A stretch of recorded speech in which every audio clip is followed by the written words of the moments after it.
लेकिन इससे पहले मेरे पाकिस्तानियों, कोई इदारा रहता नहीं गया जिसको इमरान खान ने एक्सपोज ना किया हो।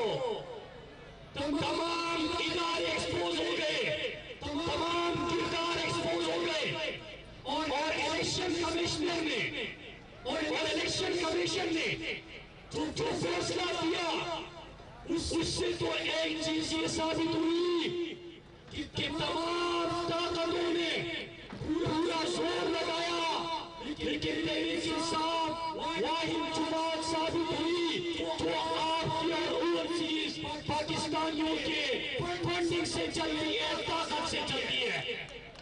इन बेशर्मों ने क्या किया है? इन बेशर्मों ने जो हमारे वतन पाकिस्तानी है, जो ओवरसीज पाकिस्तानी है, उनको फॉरेन एजेंट डिक्लेयर कर दिया है।